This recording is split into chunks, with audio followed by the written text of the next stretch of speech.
দর্শক আসসালামু আলাইকুম। আমি শহীদুল ইসলাম সজল আমার ক্রিকটক চ্যানেলের পক্ষ থেকে সবাইকে স্বাগত জানাচ্ছি।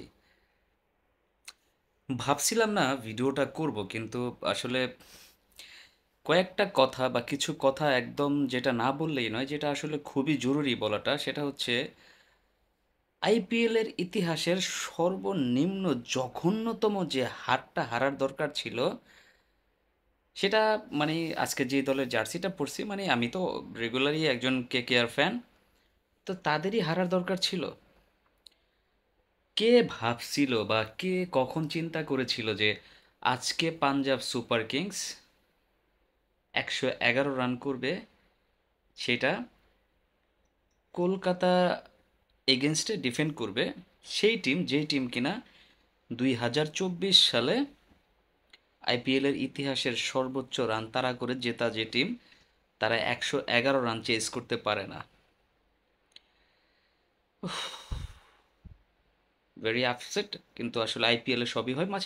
আজকে অনেক দিন পরে একটা ম্যাচ হয়েছে, কলকাতা যদিও হারছে, বাট ভালো লাগছে।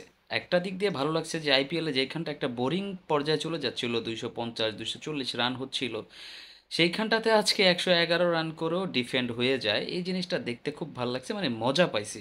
অ্যাকচুয়ালি অ্যাকচুয়ালি অনেক বেশি মজা পাইছি। অনেক আগের একটা খেলার কথা মনে আছে, সেবার কেকেআর 131 করেছিল, আরসিবির 132 টার্গেট ছিল, বাট আরসিবি কিন্তু 49 রান অল আউট হয়ে গিয়েছিল।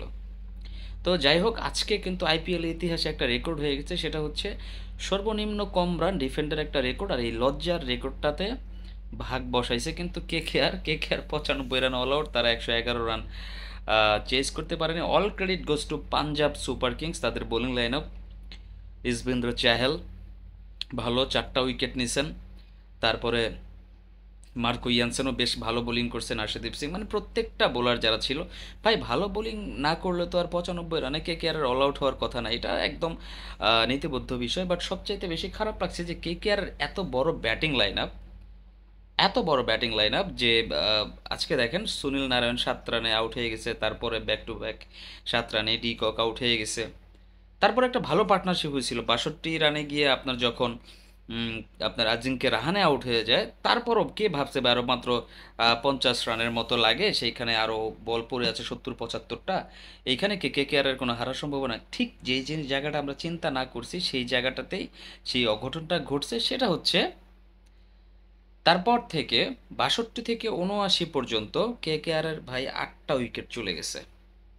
এই 15 16 রানের ভিতরে 8টা উইকেট চলে গেছে, আর 95 রানে মনে করেন যে অল আউট হয়ে গেছে।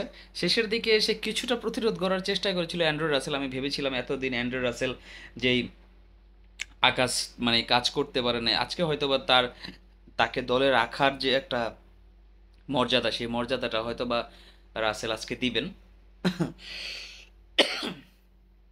কিন্তু ভাই অ্যান্ড্রু রাসেলও শেষ পর্যন্ত পারে নাই। চেহালের 1 ওভারে 16 রান নিয়ে একটা আশার সঞ্চার করেছিলেন, আর 17 রানের মতো দরকার ছিল। সেখানে মার্কো ইয়ানসেনের পরের ওভারের বলে বোল্ড আউটে ফিরে গেছেন।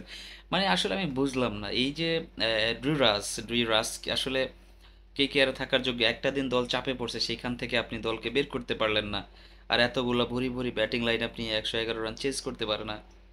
মানে very much shocked, very much shocked এই বিষয়টা নিয়ে। বাট খেলার, গোল বলের খেলা, এরকম জিনিসটা ঘটাটাই স্বাভাবিক, সেটা নিয়ে আসলে বেশি একটা ভাবছি না। বাট আমি ভাবছি যে কে কে আর যে ব্যাটিং লাইন আপ মুহূর্তের মধ্যে যে দুমড়ে মুচড়ে পড়ে যায়। আগেও একটা ম্যাচে আমরা দেখেছি যে তারা বেশ বাজেভাবেই সবাই আউট হয়ে ফিরে গেছে। তো এরকম যদি হয় তাহলে ভাই মিডল অর্ডারের কাজ কি?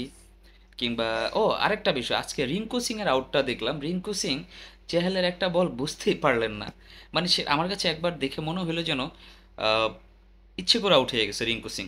আপনি মানেন কিংবা না মানেন, আমার কাছে কিন্তু এটাই মনে হয়েছে যে রিঙ্কু সিং যেন তার উইকেটটা বিলিয়ে দিয়ে আসলেন, তিনি বলের লাইনে আসলেন না, জাস্ট শুধু ব্যাটটা চালাইলেন, ব্যাটে বল লাগলো না, উইকেট কিপারের গ্লাভসে তালুবন্দি, স্টাম্পিং।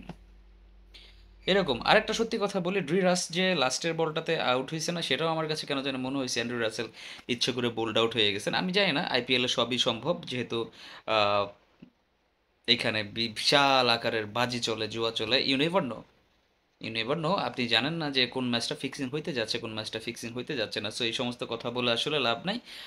যারা হারার তারা হারছে, যারা জেতার তারা জিতেছে। Congratulations to Punjab and very disappointed with KKR's performance today, really. আর আপনাদের কি মনে হয় দর্শক, কেকেআরের আজকে যেই ব্যাটিং কলাপসটা, সেখানে কেকেআর কি আরো ভালো করতে পারতো, নাকি কেকেআরের সমস্যাটা কোন জায়গায় ছিল? আজকে যেই খেলা দেখেছেন তারা অবশ্যই কমেন্টস করে জানাবেন। সবাই ভালো থাকবেন, সুস্থ থাকবেন। সালামু আলাইকুম।